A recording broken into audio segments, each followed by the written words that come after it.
Olá, vamos para a nossa segunda parte e a conclusão do estudo das Sagradas Escrituras. Você gostou da primeira parte? Já chegou a assistir toda? Realmente ficou bem grande, né? 1h30 mais ou menos, mas é prazeroso estudar a Palavra de Deus e a gente não vê as horas passarem. Como é que você está? Está com disposição para ver a segunda parte? Então vamos lá, vamos fazer uma oração. Senhor, nosso Deus e Pai, abre agora nossa mente, nosso coração, Senhor. Nos dá entendimento, Senhor, da Tua palavra. É o que nós pedimos em nome de Jesus. Amém. Bom, como eu falei, a segunda parte das Sagradas Escrituras. E na primeira parte eu falei de que existem vamos dizer assim, 3 bases, ou 4 bases, melhor dizendo, para que todo ser humano possa ter suas convicções e práticas. Eu acredito nisso, eu pratico isso, né? E quais são essas bases? A cultura, o local onde você é criado, né? O costume onde você é criado, a família, a nacionalidade e a palavra de Deus. Você quer ver como isso realmente tem fundamento? Quer ver uma coisa? Por exemplo, a quem você adora? Parece uma pergunta meio tola ou desafiadora. Mas se você tivesse nascido na Índia, você poderia adorar um boi, sabia? Por quê? Porque tanto a cultura como na família, a nacionalidade, tem o boi como uma divindade. Entendeu? Outra coisa é interessante. Por exemplo, você come ou teria coragem de comer escorpião, besouro, barata, aranha? Parece um absurdo, né? Parece um absurdo porque você mora no Brasil, na América do Sul, no continente americano. Mas se você morasse na Ásia, seria a coisa mais normal do mundo. Sabe por quê? Devido à cultura, devido à família e devido à nacionalidade. Isso me leva a pensar uma coisa muito interessante. Eu só dei alguns exemplos, pode ser até drástico, mas isso me leva a pensar uma coisa. E é importante que a gente reflita sobre isso. Quem realmente determina os meus conceitos e as minhas ações? É a palavra de Deus? Não, não é a palavra de Deus. Porque a palavra de Deus nunca mandou ninguém adorar boi. A palavra de Deus nunca mandou ninguém comer barata, escorpião, né, aranha caranguejeira, essas coisas. Mas a gente trazendo assim para mais perto de nós, né, na minha vida, na sua vida, aqui no Brasil, né? Aquilo que eu como, aquilo que eu penso, aquilo que eu tenho como certo, como errado, a minha forma de se alimentar, tudo isso é baseado na Bíblia, é na cultura, na família ou na nacionalidade? É uma pergunta pessoal, individual, depende da análise de cada um. Pois bem, então vamos dar continuidade ao estudo? Bom, só um lembrete aqui. Coloque o seu celular na posição horizontal para que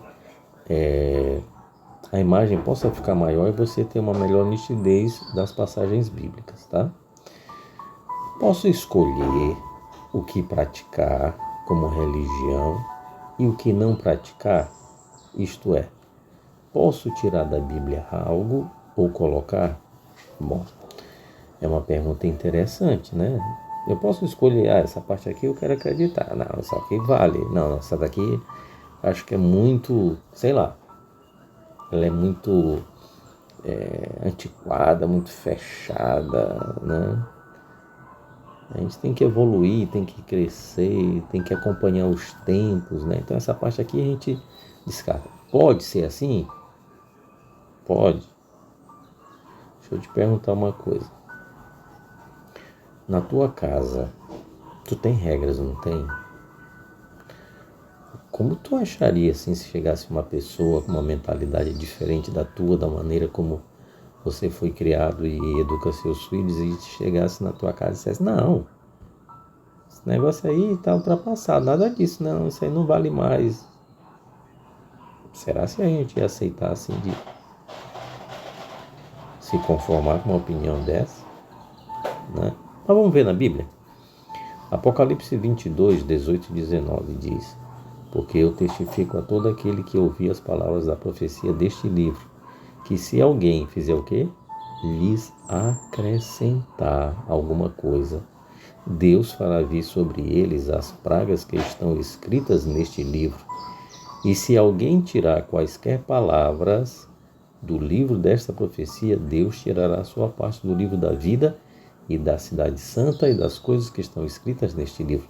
Então, Deus não nos dá essa liberdade de colocar nada na Bíblia e de tirar nada também. Não dá essa liberdade a cada um de nós. E ele até ameaça, né? Se eu acrescentar alguma coisa na Bíblia, não, mas é assim, assim, assim. Está escrito. Você viu o que está escrito?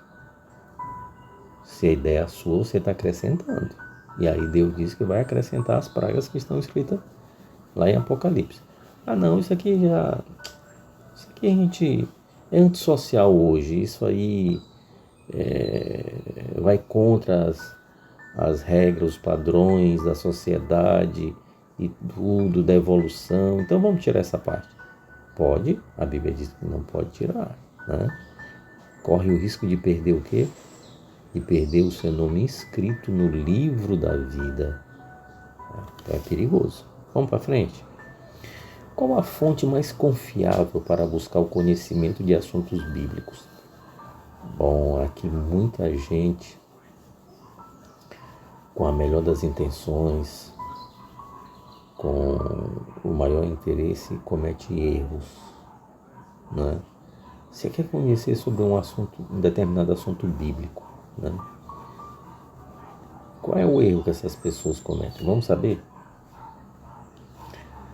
Jeremias, ele expressa dois pensamentos. O primeiro pensamento está no capítulo 17, verso 5, que diz: assim diz o Senhor, maldito o homem que confia no homem e faz da carne seu braço e aparta o seu coração do Senhor. Veja, o que o Senhor é o que está dizendo, né? Não sou eu, não é Jeremias, é o Senhor. O que ele está dizendo? Que maldito é aquele homem que confia no outro homem. Bom, Deus está aqui querendo aniquilar, acabar com as relações de amizade. Se tem uma coisa que é muito boa, faz bem e que a gente precisa, é uma amizade de confiança. É ou não é? Mas não é disso que a Bíblia está falando aqui. A Bíblia está falando aqui de coisas concernentes à salvação, à vida espiritual, à vida religiosa. Entendeu? Então, quando eu confio em outro homem nesse âmbito espiritual, religioso, a Bíblia diz que eu sou maldito. Por que eu sou maldito? Porque eu deixo de buscar a fonte para ir buscar alternativas. O homem é falho. Nós já vimos isso no estudo anterior, né? O outro verso, que é o antônimo, o contrário, né, do primeiro verso, que é Jeremias 17:7. Bendito o homem que confia no Senhor e cuja confiança é o Senhor. Volto a repetir, Deus não quer acabar com nossos círculos de amizade, não é isso. Mas nas coisas concernentes à salvação, espiritualidade, religião, é Deus que deve ser a nossa confiança. Perguntemos a Ele através da sua palavra. É Ele que a gente tem que recorrer e não a um homem. O homem é falho, né? Olha que a Bíblia diz aí, lá em Salmo 119, verso 105. Lâmpada para os meus pés é a tua palavra e luz para o meu caminho. Sabe por que a gente tem dificuldade às vezes de entender alguns textos? Aqui eu botei um desenho, uma foto, né? Isso aqui que era uma lâmpada nos tempos bíblicos, totalmente diferente, né? Dos dias de hoje. Então, a Bíblia diz assim, lâmpada para meus pés é a tua palavra e luz para o meu caminho. Vamos voltar 4.000 anos atrás. Nem precisava voltar tanto tempo, mas vamos voltar. Você acha que nas ruas de Jerusalém, ali, você acha que à noite era tudo bem iluminado? Tanto nas ruas quanto nas casas? As casas ainda tinham uma iluminação. Você acha que uma lâmpadazinha dessa daí é suficiente para iluminar um ambiente todo? Não. Ela é suficiente se você aproximar para fazer uma leitura. Mas no escuro, qualquer luz já dá uma contribuição. É isso que a Bíblia está dizendo. Que na escuridão que nós vivemos, Deus quer que a Bíblia ela seja uma lâmpada para os nossos pés. Para a gente não cair, não se ferir, não se machucar, não errar. Que seja uma luz para o nosso caminho.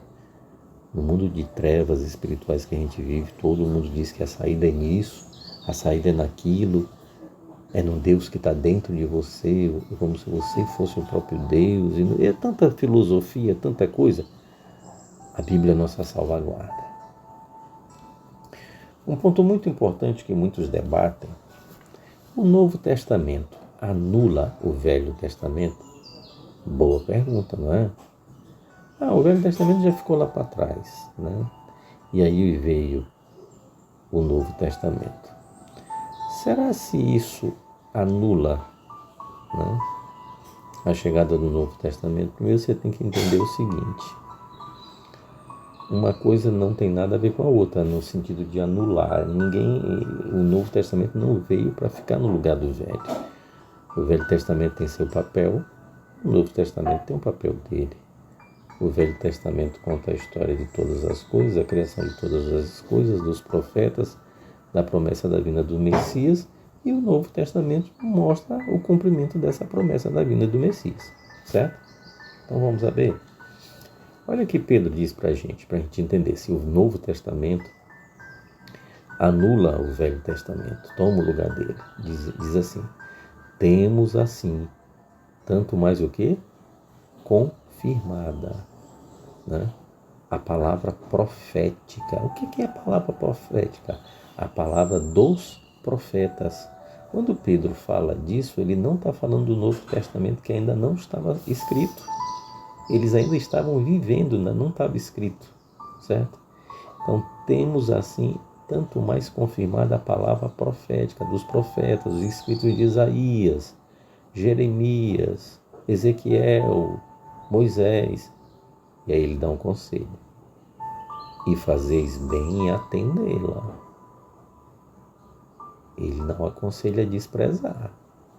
Ele aconselha você estudar, entender e obedecer. Como uma candeia que brilha em lugar tenebroso, até que o dia clareie e a estrela da alva nasça em vosso coração. 2 Timóteo capítulo 3, verso 16 diz assim, toda a Escritura é inspirada por Deus. Veja, não é só o Novo Testamento que é inspirado, o Velho Testamento também. E ainda diz mais, que ela é útil para o ensino, para a repreensão, para a correção, para a educação na justiça. Deixa eu te dizer uma coisa. Cada pessoa tem uma maneira de buscar a Bíblia. Sabe como é que eu buscava a Bíblia antigamente? Eu só buscava em alguns momentos, quando eu estava angustiado, preocupado, triste. Aí sabe o que eu lia? Salmo. Aquilo me trazia uma paz e tudo. Mas esse texto aqui está dizendo que não é para a gente ler só salmos, que é para a gente ler toda a Bíblia, porque toda ela é útil para o ensino. O problema é que às vezes a gente se acha cheio de si e não quer aprender e vai perder. Quem toma essa atitude na vida de não querer aprender vai perder. Agora tem a parte ruim. A Bíblia também serve para repreender. Meu amigo ou minha amiga, tá aí uma coisa que a gente não gosta, né? De receber repreensão. Mas veja, a repreensão geralmente é para o nosso bem, certo? A outra coisa que a Bíblia faz é que ela tem utilidade para correção. Então, ela exige de nós uma mudança. Depois que ela me repreendeu, depois que ela me ensinou, eu preciso me corrigir. E corrigir, algumas vezes, exige mudança de comportamento, de atitude e de mentalidade também, né? Agora, tudo isso com que objetivo? Para a educação na justiça, certo? Bom, muitos dizem que Deus mudou, que o que Deus faz dura quanto tempo? Bom, algumas pessoas eu já vi pessoas dizendo assim, não, Deus mudou, Deus do Antigo Testamento não é o mesmo, não sei o quê. Assim, eu não sei a sua opinião, mas a minha opinião, quem muda é um ser falível, o ser humano diz assim, eu vou para a praia domingo e tudo, faz o plano durante a semana todinha, tá ansioso para ir na praia, não, nós vamos e tudo. Quando chega sábado à noite, ele diz, rapaz, quer saber de uma coisa? Eu vou amanhecer dormindo, vou descansar, né? Muda. De repente, agora Deus muda, vamos saber.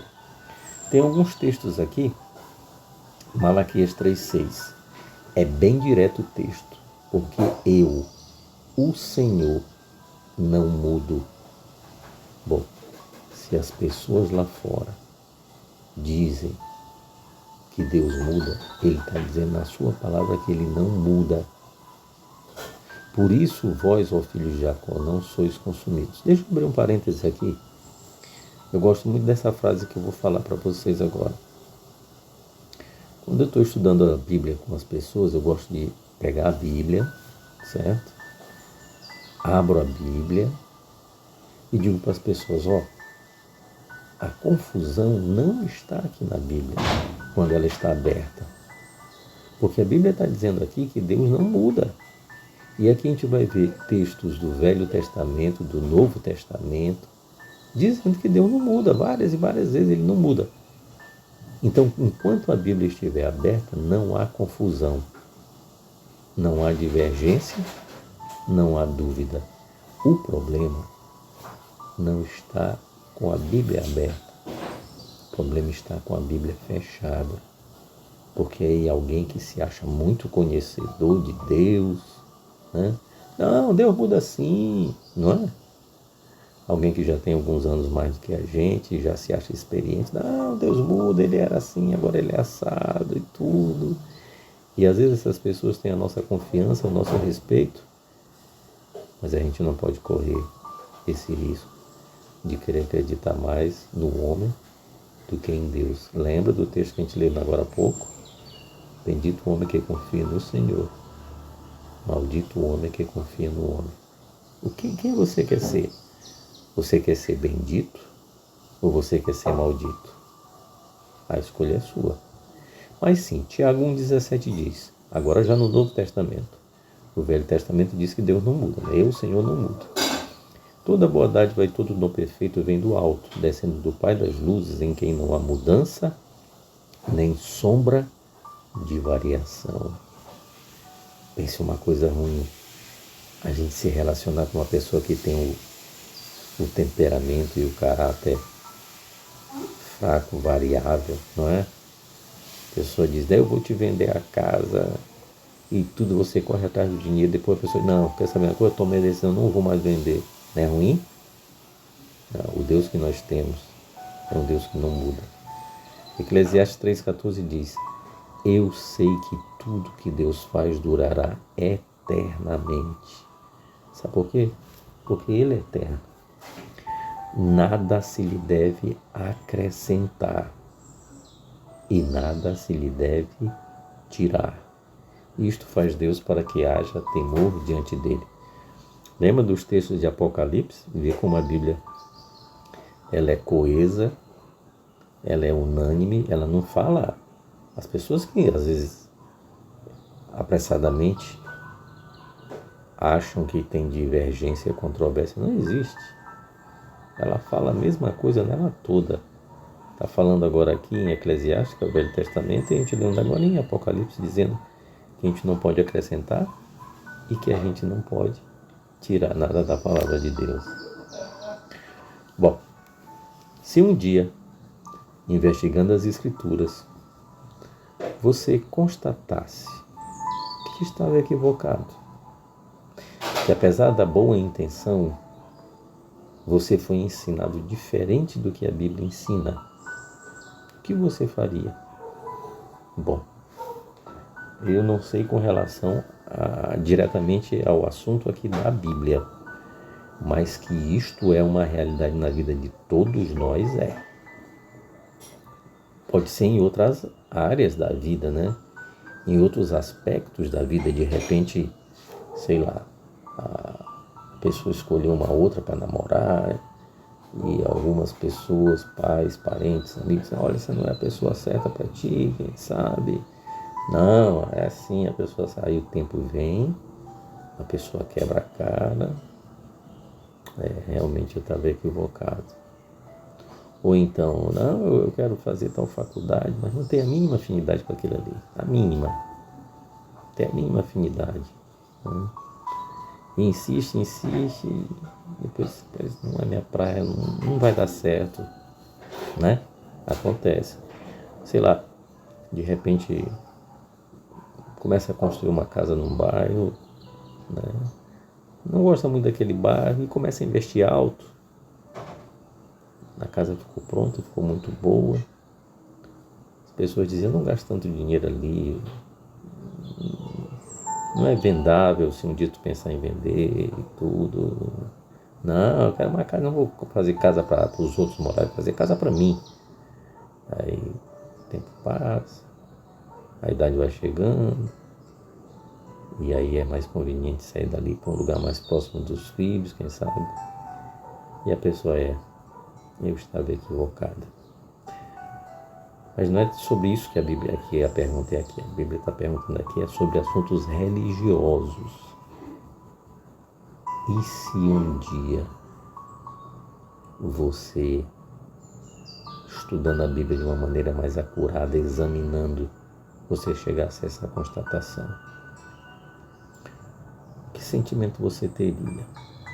E mais importante do que isso, que atitude você teria?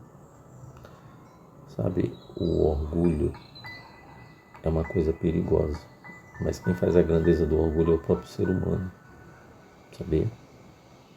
Tem pessoas que têm dificuldade de admitir que nem que está errado, que estava equivocado, que estava crescendo, né? Como tem uma pessoa que diz assim, quando você entra na faculdade, você vai dizer que você, lá no jardim, lá no ensino fundamental, você estava errado. Não estava errado. Você estava crescendo até ter suporte para poder chegar na faculdade. Né? Mas vamos ver a resposta? A resposta está em Atos, capítulo 5, verso 29. Coloquei uma foto aí de uma pessoa com lágrimas, porque nem sempre é fácil. Né? Um dia Pedro e os apóstolos foram colocados na parede, né? Para não falar mais o nome de Jesus, para não pregar mais o nome de Jesus, para esquecer aquilo ali.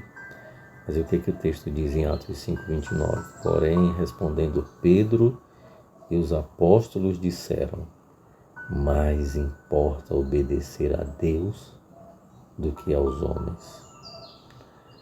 Sabe, queridos,